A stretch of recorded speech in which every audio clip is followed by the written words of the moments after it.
नमस्कार, मी विलास बडे. न्यूज 18 लोकमतच्या मुलुख महाराष्ट्र या बुलेटिनमध्ये आपल्या सगळ्यांचं स्वागत. बुलेटिनच्या सुरुवातीला राजकीय गोटातून एक मोठी बातमी आहे. शरद पवार हे दिल्ली दौऱ्यावर गेलेले आहेत. त्यामुळे शरद पवारांच्या दिल्ली दौऱ्यानं राजकीय चर्चांना एकच उधाण आलंय. मोदी ठाकरे भेटीच्या नंतर शरद पवार दिल्लीत दाखल झालेले आहेत. त्यामुळे शरद पवारांच्या या दिल्ली वारीचं कारण मात्र अजूनही गुलदस्त्यात आहे. त्यामुळे शरद पवार दिल्लीत कुणाकुणाला भेटणार हे पाहणं सुद्धा महत्त्वाचं आहे. महाराष्ट्रात सुद्धा ज्या राजकीय घडामोडी गेल्या काही दिवसात सातत्यानं घडत आहेत, त्या पार्श्वभूमीवर शरद पवार यांचा हा दिल्ली दौरा अतिशय महत्त्वाचा मानला जातोय. मुळात काँग्रेसनं राज्यात स्वबळाचा नारा दिला, त्यानंतर राष्ट्रवादी काँग्रेस आणि शिवसेना या दोन्ही पक्षांमध्ये अस्वस्थता आहे.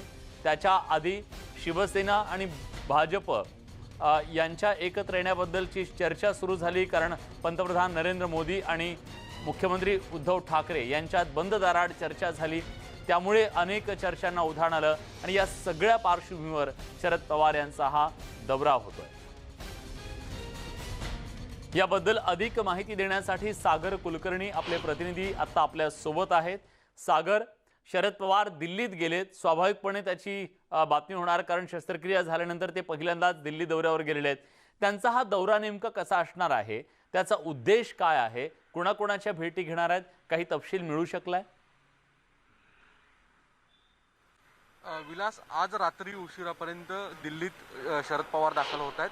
आता मुद्दा उपस्थित होतो की शरद पवार आणि दिल्ली काही फारसं वेगळं काही समीकरण नाही आहे. ते नेहमीच दिल्लीत जातात, पण नेमकी हीच ती वेळ आहे जे पवारांच्या दौऱ्याला फार मोठं औचित्य ठरतं. याचं प्रमुख कारण आहे की एकतर आजारपणानंतरनं पवार साधारणतः 1.5 ते 2 महिन्याच्या कालावधीनंतरनं पहिल्यांदाच दिल्लीत जात आहेत. दुसरी गोष्ट, पश्चिम बंगालचा निकाल लागलेला आहे. तत्पूर्वी प्रशांत किशोर यांची घेतलेली पवारांनी भेट, आणि त्यापेक्षाही सगळ्यात महत्त्वाची गोष्ट म्हणजे राज्यातल्या सुरू असणाऱ्या राजकीय ज्या घडामोडी आहेत त्या दिसतात तशा वरवर जरी असल्या तरी त्याच्या मागे फार मोठं काही राजकीय घडामोडी पुढच्या कालावधी महाराष्ट्रामध्ये घडतील अशी जी चर्चा सुरू आहे, त्यालाच कदाचित खतपाणी पवारांच्या दिल्लीच्या भेटीने निर्माण होतंय असं म्हणायला वाव राहतो. आता राहतो प्रश्न की शरद पवारांच्या गाठीभेटी कुणाबरोबर होणार आहेत. तर या संदर्भात पवारांच्या ऑफिसला विचारलं असता त्यांच्याकडून सांगण्यात आलेलं आहे की पक्षाच्या निगडीत संबंधित त्यांच्या गाठीभेटी उद्या असतील. तसंच काही इतर राजकीय घडामोडी काही गाठीभेटी असतील, पण त्या नेमक्या कुणाच्या याचा खुलासा त्यांच्याकडनं देण्यात आलेला नाही. या अर्थात या गुलदस्त्यातच ठेवण्यात आलेल्या आहेत की नेमकी ह्या गाठीभेटी कुणाच्या. कारण की एका बाजूला पंतप्रधान नरेंद्र मोदी आणि उद्धव ठाकरे यांची भेट होते, त्यानंतरनं त्या भेटीची 40 ते 45 मिनिटं चर्चा नेमकी काय झाली आणि परत एकदा शिवसेना भाजपाचा एकत्रित येणार का, ही राज्यातली एक गॉसिप सुरू होतं, जोरदार चर्चा सुरू होती. त्याचवेळी पवारांनी बरोबर राष्ट्रवादीचं वर्धापन दिवसाचं औचित्य साधत थेट शिवसेनेला बाळासाहेब ठाकरे यांची शिवसेना कशी शब्द देणारी आणि शब्द पाळणारी होती, त्यांनी इंदिरा गांधींना दिलेला शब्द कसा पाळला हे सुनावलं होतं. अप्रत्यक्षरित्या पवारांना नेमकं हे सुचवायचं होतं की शिवसेनेने दिलेला शब्द पाळावा. आता मग नेमका कोणता शब्द, याची चर्चा महाराष्ट्रामध्ये सुरू होती. त्यात आता बरोबर प्रताप सरनाईक आणि इतर काही नेत्यांकडनं शिवसेनेकडनं वेगवेगळी विधानं केली जात आहेत, ती जवळपास भाजपाला अनुकूल आहेत की असं दिसून येतं. मग नेमकं शिवसेना भाजपाचं काय सुरू आहे, अशावेळी राष्ट्रवादी काँग्रेस दबाव वाढवू पाहत आहे का, यामुळे पवारांचा हा दौरा आहे का, पवार या भेटीत नेमक्या कुणाकुणाच्या गाठीभेटी घेत आहेत, याची आता खूप जोरदार चर्चा सुरू झालेली आहे. अर्थात दिल्लीमधल्या घडामोडी ज्या आहेत त्या उद्या आणि परवा घडतील असं सांगितलं जातं. पवार साधारणतः 2 दिवस दिल्लीत असतील असं एक प्राथमिक आता माहिती मिळते. त्याच्यामध्ये इतर पक्षाच्या नेत्यांची सुद्धा गाठीभेटी पवार घेतील असंही समजतंय. विलास, धन्यवाद तुम्ही दिलेल्या सगळ्या सविस्तर माहितीबद्दल. गेल्या 1.5 वर्षात आपल्या पक्षाच्या अनेक आमदारांशी मी चर्चा केल्यानंतर काँग्रेस राष्ट्रवादीच्या आमदारांची कामं झटपट होतात, मात्र आपला मुख्यमंत्री असून सुद्धा शिवसेना आमदारांची कामं होत नाहीत, अशी काही आमदारांची अंतर्गत नाराजी आहे. एक विशिष्ट परिस्थितीत राज्यात महाविकास आघाडी स्थापन झाली. भाजपशी युती तोडून शिवसेना पक्षानं काँग्रेस राष्ट्रवादीला मोठं करण्यासाठी महाविकास आघाडी स्थापन केली आहे का, असा सवाल विचारत आज प्रताप सरनाईक यांनी नवा लेटर बॉम्ब टाकला आणि त्यांच्या या लेटर बॉम्बनं महाराष्ट्राच्या राजकारणात एकच खळबळ उडवून दिली आहे.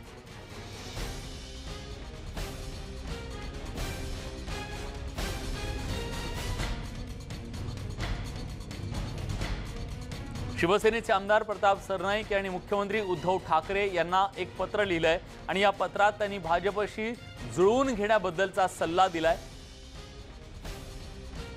दोन्ही पक्षातल्या अनेक नेत्यांमध्ये आजही जुने ऋणानुबंध आहेत, अनेक नेत्यांचे चांगले संबंध आहेत आणि पुन्हा एकदा भाजपसोबत जाणं हे शिवसेनेच्या दृष्टीने अतिशय महत्त्वाचं असल्याचं सुद्धा त्यांनी सुचवलंय। आज त्यांनी मुख्यमंत्र्यांना जे पत्र लिहिलेलं आहे, जे पत्र आज समोर आलेलं आहे, त्या पत्रात ते नेमकं काय म्हणतायत तर आपण बघतोय की प्रामाणिकपणे न्याय देऊ शकतो अशी भावना त्यांनी व्यक्त केलेली आहे। जर आपण भाजपसोबत गेलो तर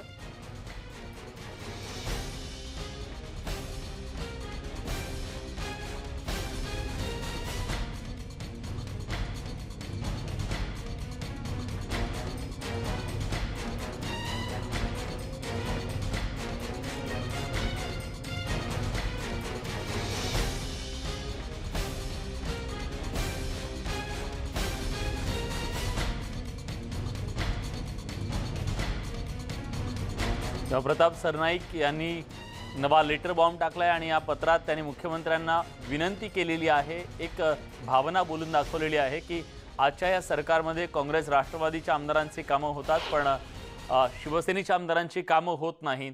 त्याबद्दल आमदारांच्या मनात नाराजी आहे आणि त्यामुळे भाजपसोबत जाणं हे शिवसेनेच्या हिताचं असल्याचं त्यांनी सांगितलेलं आहे।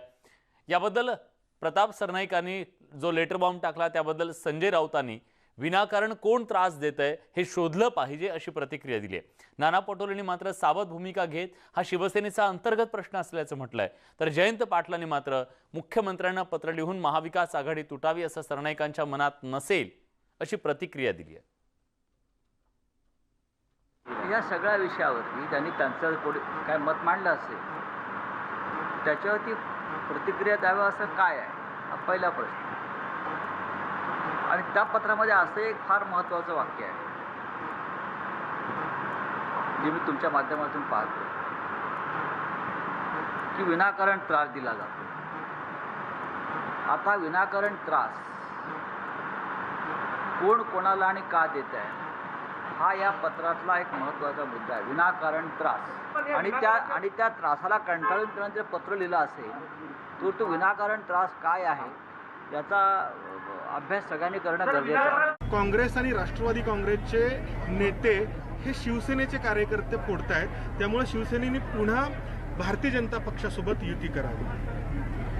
बघा आता त्यांच्या पक्षाचा अंतर्गत मामला येतो, त्याच्यामध्ये आम्ही कोणाच्या पक्षाच्या अंतर्गत मामल्यामध्ये हस्तक्षेप करणं हे काँग्रेसचं कधी राहिलेलं नाही, त्यामुळे त्यांच्या पक्षाचा प्रश्न आहे, आमच्या पक्षाचा तो प्रश्न। प्रताप सरनाईक ही आघाडी टिकावी या मताचे आहेत हे अनेक वेळा मी खाजगीतही ऐकलेलं आहे त्यांच्याकडून। मला माहीत नाही काय त्यांनी पत्रात लिहिले आणि काय म्हटलेलं आहे। दरम्यान सरनाईकांच्या लेटर बॉम्बवर भाजपच्या नेत्यांनी काय प्रतिक्रिया दिली आहे ती सुद्धा ऐकूया। कुठल्याही विषयावर सकारात्मक आम्ही काही म्हटलं की लगेचच एक सामनामध्ये अग्रलेख की यांना सरकार नाही म्हणून पोटात दुखतंय, यांना झोप लागत नाही, अशा काही विषयावर आम्ही म्हणणंच काही बरोबर नाही। प्रताप सरनाईक त्यांचे आमदार आहेत, नेते आहेत, त्यांनी उद्धवजींना विनंती केली, उद्धवजींनी त्या विनंतीचा विचार केला तर आमचे नेतेवर बसलेले आहेत ते विचार करतील। पण आता प्रताप सरनाईकांना जे वाटतंय तेच खरं म्हणजे 18 महिन्यापूर्वी आम्ही असा कोरडा करून सांगत होतो की ज्यांच्या विरुद्ध लढण्यासाठी स्वर्गीय बाळासाहेब ठाकरेंनी आयुष्य घालवलं त्यांच्या मांडीला पुढे बसता। प्रताप सरनाईक यांनी महाविकास आघाडीच्या सरकारच्या माध्यमातून शिवसैनिकांची किंवा आमदारांची गळचेपी कशा पद्धतीनं होते आणि महाविकास आघाडी सरकारचा मुख्यमंत्री आपला असतानाही कसा उपयोग होत नाही याची नाराजी व्यक्त करणारं ते पत्र त्या ठिकाणी आहे। आणि प्रताप सरनाईक यांनी यामध्ये सत्तेत असताना आम्हाला सत्तेचा उपयोग नाही, त्या ठिकाणी राष्ट्रवादी काँग्रेसची झटपट त्या ठिकाणी कामं होतात, परंतु शिवसेनेच्या आमदारांची कामं होत नाहीत आणि खंत व्यथा त्या ठिकाणी सगळ्याच आमदारांची हीच भावना आहे आणि ती भावना व्यक्त आज प्रताप सरनाईक यांच्या पत्राच्या माध्यमातून त्या ठिकाणी झाली। प्रताप सरनाईकांनी पत्र लिहिलं आहे उद्धव ठाकरेंना की आपण परत भाजप सोबत जावं, जेणेकरून जे काय करते चौकशी वगैरे सगळं सुरू आहे. मला या पत्राची माहिती नाही, पण असं पत्र लिहिलं असेल तर त्याचं स्वागत आहे. याबद्दल अधिक माहिती देण्यासाठी प्रणाली कापसे आपल्या प्रतिनिधी आता आपल्या सोबत आहेत. प्रणाली, प्रताप सरनाईक यांनी जे पत्र मुख्यमंत्र्यांना लिहिलं त्या पत्राच्या नंतर महाराष्ट्राच्या राजकारणात खळबळ उडालेली आहे. याचे काय नेमके राजकीय पडसाद उमटत आहेत आणि भविष्यात त्याचे काय परिणाम होऊ शकतात?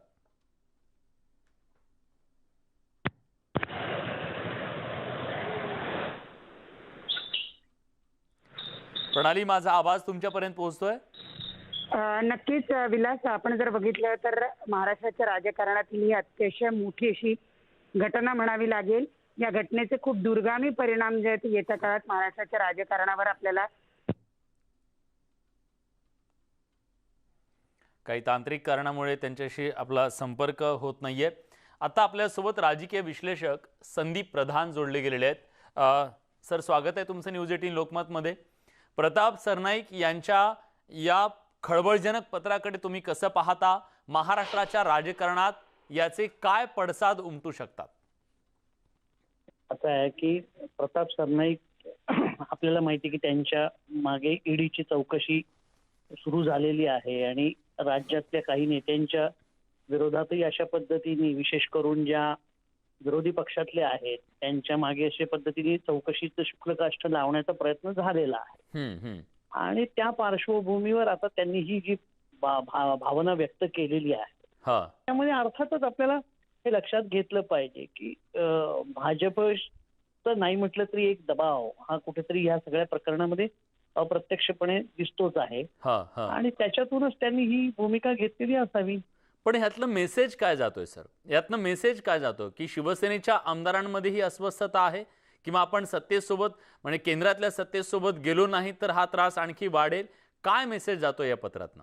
निश्चितच हाच त्याच्या मागचा संदेश आहे की ज्यांच्या मागे अशा पद्धतीने चौकशीचं शुक्लकाष्ठ लागलंय त्यांना असं वाटतं की ह्या महाविकास आघाडीपेक्षा सुद्धा जर समजा भाजप बरोबर केलो हा या त्रासातून आपली सुटका होऊ शकेल किंवा आता ह्या चौकशीत आणखीन काय नेमकं बाहेर येतंय आणि आणखीन कुणाच्या विरोधात सुद्धा हे प्रकरण सगळी जी आहेत तर ती जाऊन पोहोचतात का, ह्या सगळ्या गोष्टी आहेत आणि त्यामुळे कुठेतरी हा संकेत देण्याचा प्रयत्न केलेला असणार सरनाईक यांनी. बरं, पण सर यातला एक मुद्दा असा सुद्धा, वैयक्तिक जरी त्यांची चौकशी चालू असली, त्यांचं हे वैयक्तिक मत असलं तरी त्यांनी त्या पत्रात असं सुद्धा लिहिलेलं आहे की शिवसेनेच्या आमदारांची कामं होत नाहीत, काँग्रेस राष्ट्रवादीच्या आमदारांची पटकन कामं होतात, त्यामुळे शिवसेनेच्या आमदारांमध्ये एक नाराजी आहे, आपल्या सत्तेमुळे त्यांना फायदा होतोय, आपल्याला होत नाही. हे जे मत आहे ते पूर्ण शिवसेनेसाठी महत्वाचं आहे. त्यामुळे त्याच्याबद्दल कसं पाहता तुम्ही? असं आहे, महाविकास आघाडीचं सरकार आहे, 3 पक्ष आहेत. आपल्याला माहिती आहे की मधल्या काळात कोरोनामुळे जीएसटीच्या उत्पन्नावरती सुद्धा मोठा परिणाम झाला विपरीत आणि कोरोनाचा सामना करताना जास्तीत जास्त निधी हा आरोग्याशी संबंधित कामासाठी वळवला आणि त्यामुळे सर्वच आमदारांची कामं होणं किंवा त्याच्यासाठी निधी उपलब्ध करून देणं हे अशक्यही होतं. हा निश्चितच भाग आहे. पण याचा अर्थ नाही आता आपण तर काँग्रेसची मंडळी नाराज असल्याचं, मंत्री नाराज असल्याचं वरचेवर आपण ऐकतो किंवा त्यांच्याकडूनही स्वबळाचे नारे दिले जात आहेत. त्यामुळे अशा आघाडीच्या सरकारमध्ये हे असे आणि किंवा युतीच्याही सरकारमध्ये आमची कामं होत नाहीत, आम्हाला पुरेसं हे मिळत नाही, वाटा मिळत नाहीये ह्या निधीतला, हे होतं. आणि दुसरं असं आहे की ठाण्यामध्ये 4-5 दिवसांपूर्वी सरनाईक म्हणजे आमदार कुठे गायब झालेत असे बोर्ड लागतात आणि लगेच त्याच्यानंतर हे पत्र येतं. त्यामुळे हे सगळ्या गोष्टी एकमेकाशी जोडून बघितल्या तर एक दबाव निश्चितच असू शकतो शिवसेनेवर. एक अगदी छोटा प्रश्न थोडक्यात मला उत्तर द्या की अधिवेशनाच्या तोंडावरती हे पत्र आलेलं आहे, अधिवेशनामध्ये सरकारची कसोटी लागणार आहे विधानसभा अध्यक्ष पदासाठी, तुम्ही कसं पाहता? बरोबर आहे, प्रश्नच नाही. त्यामुळे पण ठीक आहे, हे एक त्यांचं म्हणजे एकाचं मत आहे, एका आमदाराचं मत आहे आणि त्या बाबतीत आता शिवसेनेचे नेते त्यांच्याशी चर्चा करतील. ठीक आणि निश्चितच पण जोपर्यंत संख्याबळ महाविकास आघाडी बरोबर आहे तोपर्यंत काही त्यांना तसा धोका आहे असं मला काही वाटत नाही. धन्यवाद सर, तुम्ही न्यूज 18 लोकमतला याबद्दलची सविस्तर अशी माहिती दिली त्याबद्दल. काँग्रेसच्या सोबळाच्या नाऱ्यावर राष्ट्रवादी काँग्रेसचे प्रदेशाध्यक्ष जयंत पाटील यांनी एक मोठं वक्तव्य केलंय. काँग्रेसने शेवटपर्यंत सोबळाचा आग्रह धरला तर शिवसेना राष्ट्रवादी एकत्र येईल असं जयंत पाटील म्हणाले. आम्ही तिन्ही पक्ष एकत्रित आहोत. त्यांचे अध्यक्ष वेगळ्या ठिकाणी असं जरी सांगत असले तर ज्यावेळी परिस्थिती येईल त्यावेळी सगळे आम्ही एकत्रित लढू असं मला वाटतंय. शेवटी मी त्या दिवशी सांगितलं की जर तसं त्यांनी शेवटपर्यंत सोबळाचाच आग्रह धरला तर शिवसेना आणि राष्ट्रवादी एकत्रित अशा कोणत्याही गोष्टीला सामोरं जाईल. ओबीसींच्या राजकीय आरक्षणाच्या मुद्द्यावरून भाजप आता चांगलंच आक्रमक झालंय. सरकारच्या नाकर्तेमुळेच ओबीसी आरक्षण रद्द झाल्याची प्रतिक्रिया भाजपच्या नेत्या पंकजा मुंडेंनी दिली आहे. तसंच आरक्षण प्रकरणी भाजप 26 जूनला राज्यभर चक्का जाम आंदोलन करण्याचा इशारा सुद्धा त्यांनी दिलाय. सरकारनं ओबीसींचा डेटा कोर्टात सादर का केला नाही असा सवाल त्यांनी उपस्थित केलाय. आरक्षण मिळाल्याशिवाय निवडणुका होऊ देणार नसल्याचा गर्भित इशारा सुद्धा पंकजा मुंडेंनी दिलाय. केंद्राकडे सातत्यानं बोट दाखवून सरकार आरक्षणाच्या बाबतीत दिशाभूल करत असल्याचा आरोपही त्यांनी केलाय.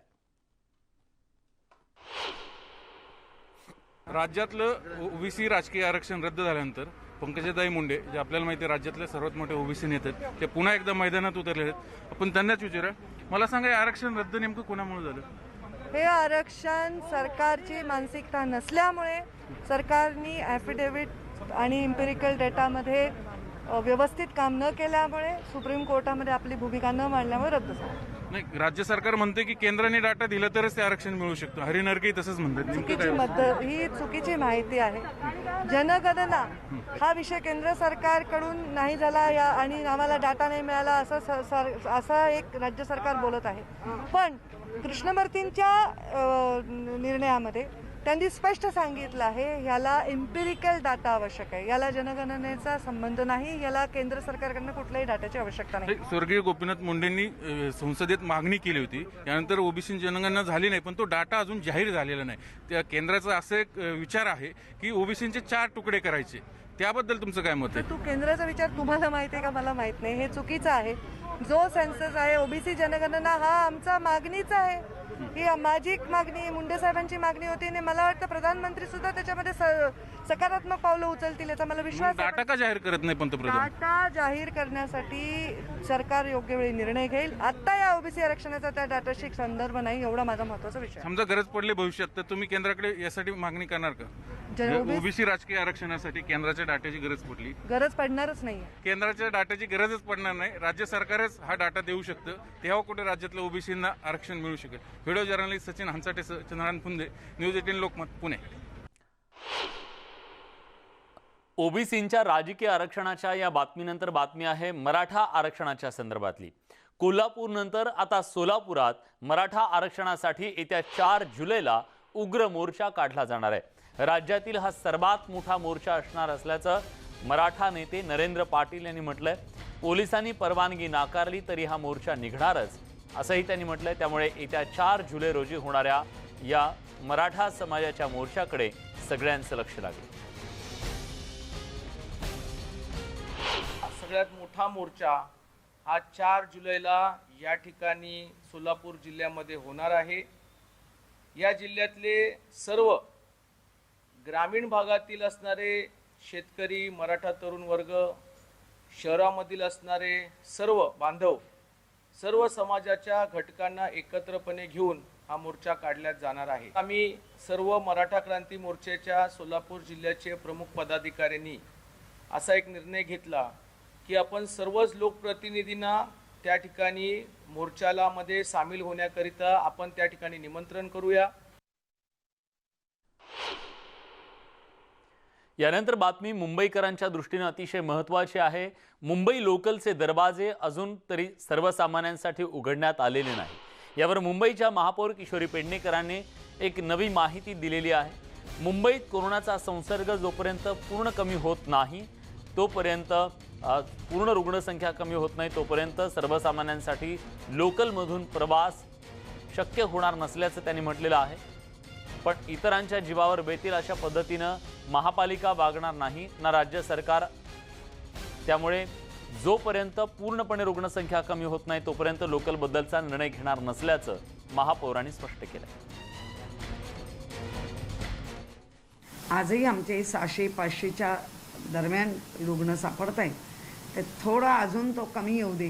हे काही म्हणजे जसं धारावीमध्ये 0 आलं, आमच्या वरळीमध्ये काल 1च मिळाला, याचा अर्थ कमी होते. जरा कमी झालं तर मात्र विचार करू, नक्कीच करू, कारण तो करावाच लागेल. पण इतरांच्या जीवावर बेतेल असं कुठलंही वागणं ना राज्य सरकार करणार ना महानगरपालिका करणार. यासोबत मुलुख महाराष्ट्र या बुलेटिनमध्ये एक छोटासा ब्रेक घेतोय. ब्रेकनंतर काही खास कुठे जाऊ नका, पहा फक्त स्मशानभूमी. गेल्या 3 महिन्यात या स्मशानभूमीत अंत्यसंस्कारासाठी रांग लागायची. एका बाजूला हे चित्र असतानाच कोरोनाचा नाशिकमधील पॉझिटिव्हिटी रेट कमी होत होता. मग अचानक कोरोनाच्या बळींची संख्या सरकारी पोर्टलवर वाढल्याचं दिसून आलं आणि याच नंतर कोरोनामुळे मृत्यू झालेल्यांची संख्या लपवल्याचा धक्कादायक आरोप झाला. नाशिकमधील कोरोनाची परिस्थिती नियंत्रणात आहे हे दाखवण्यासाठी हे सरकारी षडयंत्र असल्याचं सामाजिक कार्यकर्ते उघडपणे बोलू लागले. नाशिक शहरामध्ये 13 स्मशानभूमी, जर 25 स्मशानभूमीची परिस्थिती 60, 70, 80, 50 लोक मृत्युमुखी दैनंदिन रोज कोरोना पॉझिटिव्ह मृत्यू होत होते. त्याच वेळेस मी सांगितलं होतं का ही कुठंतरी आकडेवारी लपवल्या जाते आणि आज खरोखर ते सत्यात उतरलं. आता परवाच्या दिवशी 144 त्यांनी डिक्लेअर केले, त्याच्या आदल्या दिवशी 250 डिक्लेअर केले. म्हणजे सांगायचं असं झालं का त्यावेळेस जे बोलत होतं त्यावेळेस प्रशासनाला जाग आली नाही. प्रशासन कोणाच्या दबावाखाली काम करते? राज्य शासनाच्या दबावाखाली काम करते का? बळींचा आकडा लपवल्याची माहिती उघड होताच प्रशासकीय यंत्रणा खडबडून जागी झाली आणि त्यानंतर नोटीस देण्याचा खेळ सुरू झाला. जिल्हाधिकारी सूरज मांढरे यांनी घटक व्यवस्थापक डॉक्टर अनंत पवार यांना जबाबदार धरलं. जबाबदार नाशिकमधील सरकारी आणि खासगी रुग्णालयांमधील कोरोना बळींची संख्या संकलित करण्यात डॉक्टर अनंत पवार यांनी कसूर केल्याचा ठपका त्यांच्यावर ठेवण्यात आला. मात्र डॉक्टर पवार यांनी पालिकेला जबाबदार धरत नोटीस पाठवली. तसंच त्यांनी 188 कोविड सेंटरवरही ठपका ठेवला. त्यांच्या या नोटिसीला महापालिकेनं उत्तर दिलं. या उत्तरात महापालिकेनं जबाबदार माहिती संकलनात डॉक्टर अनंत पवार यांनी चालढकल केल्याचा आरोप केला. यामध्ये जे प्रायव्हेट हॉस्पिटल्स असतील, ज्या महानगरपालिकेचे हॉस्पिटल्स असतील, यांच्यामध्ये जे झालेले मृत्यू आहेत यांचं अपडेशन करण्यासाठी आपण कंटिन्युअसली फॉलोअप घेतो आहे. त्यामध्ये आपण प्रायव्हेट हॉस्पिटल्सची सुद्धा माननीय आयुक्त साहेबांकडे 2-3 वेळा मीटिंग झाली, IMAची मीटिंग झाली. यामध्ये आपण वेळोवेळी त्यांना सूचना दिलेल्या आहेत अपडेट करण्यासंदर्भात आणि त्या संदर्भात कार्यवाही चालू आहे. घटक व्यवस्थापकांना त्यांना जी जबाबदारी दिलेली आहे त्याच्यानुसार आकडेवारी जी आहे त्याचा फॉलोअप करून त्यावेळी रेक्टिफाय करणं ही त्यांची जबाबदारी आहेच. कोरोना बळींच्या संख्येनं पुन्हा एकदा नाशिक वेगळ्या प्रकारे प्रकाशात आलेलं आहे. गेल्या महिन्याभराची आकडेवारी जर का बघितली तर 1800 ते 2000 बळींची अतिरिक्त नोंद रेकॉर्डवर करायला सुरुवात झाली आहे. जिल्हा सामान्य रुग्णालयाच्या माध्यमातून जे नोडल अधिकारी काम करतात त्यांनी आता चालढकल सुरू केली आहे. जिल्हाधिकाऱ्यांनी एकीकडे दिलेली नोटीस तर त्यांनी मनपा प्रशासनाला दिलेली नोटीस आणि मनपा प्रशासनानं केलेला खुलासा आणि याचमुळे हा विषय अधिकाधिक वाढत चालला आहे. मुळात आपत्ती व्यवस्थापन प्राधिकरणाच्या अंतर्गत जिल्हा सामान्य रुग्णालयाच्या व्यक्तीला जर का नोडल अधिकारी म्हणून नियुक्ती केली आहे तर चालढकल मृत्यू संख्येमध्ये का होतंय? मृत्यूची किंवा बळींची, कोरोना बळींची आकडेवारी लपवण्यामागचं कारण काय? ही खरोखर तांत्रिक चूक आहे का मानवी चूक आहे? हाच विषय आता कॉन्ट्रोव्हर्सीला आलेला आहे. कोरोना काळातील बळींच्या संख्येवर जिल्हा सामान्य रुग्णालय प्रशासनाचं नियंत्रण असतं. संकलित अहवाल पोर्टलवर अपडेट करणं आणि फिजिकल अहवाल जिल्हाधिकाऱ्यांना पाठवणं हे रोजचंच काम. मग गडबड झाली कुठे हा प्रश्न उपस्थित झाला. अहवाल क्रमांक 1 दिनांक 18 मे 2021 बळींची एकत्रित संख्या 4130. तर याच तारखेला देण्यात आलेल्या अहवालावर नजर टाकूयात. अहवाल क्रमांक 2 दिनांक 18 जून 2021 बळींची संख्या 7235. अवघ्या एका महिन्यात 3100 बळींचा झालेला फरक मती गुंग करणारा ठरला. ही गोष्ट जिल्हाधिकाऱ्यांच्या लक्षात आली आणि पालकमंत्री छगन भुजबळ यांनी हा मुद्दा गांभीर्यानं घेतला. 10 जूनला 4809 होते आपल्याकडे रुग्ण आणि आता 18 जूनला 8 दिवसांनंतर आपल्याकडे 3147 आहे. म्हणजे जवळजवळ 1700 रुग्ण आपल्याकडे कमी झालेले आहेत. अर्थात ते जर 48,000 जे मध्ये वाढले होते त्याच्यासमोर पाहिलं तर अतिशय चांगली परिस्थिती आहे. 3,141. या सर्व प्रकरणात टेक्निकल अडचणी सांगून सारवासारव करण्यात आली. मार्च आणि एप्रिल महिन्यात कोरोनामुळे तांडव सुरू होतं. त्याच कालावधीत बळींची संख्या कमी दाखवण्याचा हा प्रयत्न म्हणजे सरकारनं आपलं अपयश लपवण्यासाठी केलेला प्रयोग असल्याचं सामाजिक कार्यकर्त्यांनी आरोपात म्हटलं आणि त्यामुळे शंका उपस्थित होते. या सर्व प्रकरणावरून नाशिकमध्ये नोटीस देण्याचा खेळ रंगलाय. आता या प्रकरणी कोणावर कारवाई होणार की नेहमीप्रमाणे फार्स ठरणार याचं उत्तर मात्र सध्या अनुत्तरित आहे. व्हिडिओ जर्नालिस्ट हेमंत बागुलसह प्रशांत बाग, न्यूज 18 लोकमत, नाशिक. 3,000 जणांच्या मृत्यूचं हे होतं सरकारी गौड बंगाल. यासोबत मुलुख महाराष्ट्र या बुलेटिनमध्ये आपण इथेच थांबतोय. ताज्या घडामोडींसाठी बघत रहा न्यूज 18 लोकमत.